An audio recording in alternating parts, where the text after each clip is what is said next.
Thank you, Mary. And Phyllis Holliday is from San Francisco, and she won the first prize in the short story category, judged by Mary. And Phyllis is beside herself because, first of all, she's got 2 new knees, as you'll see. Oh, just one, never mind, 1 knee. The other one's old. And she's thrilled because she's entered so many times in so many different categories, and this is her first. So, yeah. And the name of her piece is Beautiful/Ugly.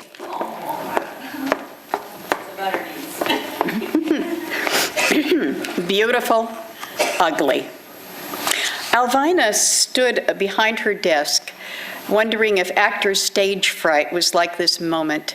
First class of the first day in September 1951 at Rimrock High, where she'd taught English to Central Oregon youngsters for 5 years. An empty room, empty desks, freshly waxed floor, and a horde, 22 of the new freshman class, hovering, waiting for the buzzer. Who were they? Another Doreen Mulligan, maybe? Doreen, like a girl in a fairy tale, came from a hard-scrabble country family with the poise of a princess, fair-haired, fair-minded, lovely. She had the rare gift of never inviting envy. Now Doreen was a scholarship freshman at the University of Oregon. Alvina felt a shiver of delight. Doreen's little sister, Bobby Ann, was waiting out there in the noisy hall. Could this be another miracle child? The raucous sound of the buzzer resulted in total silence by the door. Alvina transferred into Mrs. Ashcroft, teacher. When she did call out Bobby Ann Mulligan, a sloppy-looking girl darted to her desk. Her baggy red sweater had moth holes, shoes dirty and scuffed, bits of weeds clung to her sweater, and in her brown hair, like rustic barrettes trying to contain the tangled waves and ruffled, feathery cowlicks. She reminded Alvina of a barn cat, shiny-eyed, clever, a little crazy. A teacher gets used to disappointment.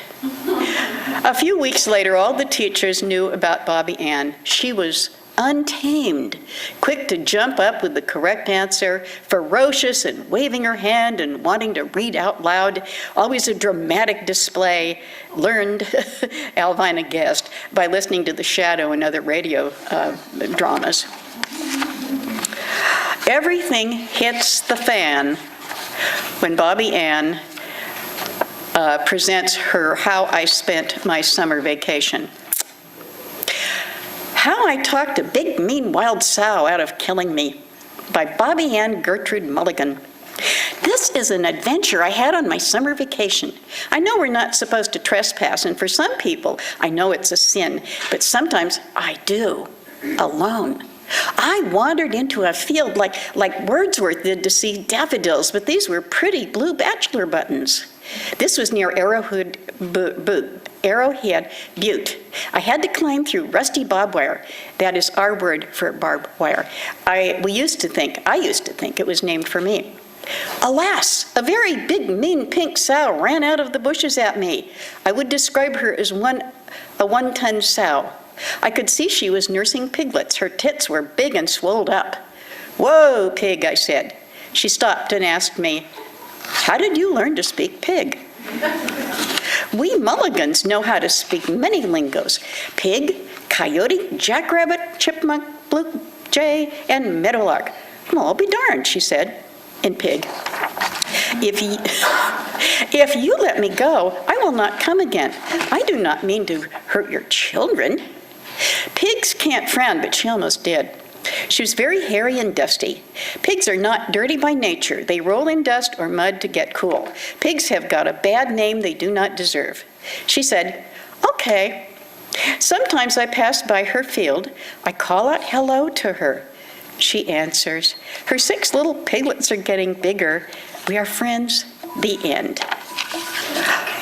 The brief sum up is that Alvina, Second World War widow, and Kurt Switzer, the somewhat mysterious drama teacher, made many mistakes trying to correct Bobby Ann's wild ways before they found out the truth of what one crass teacher called Central Oregon hillbillies.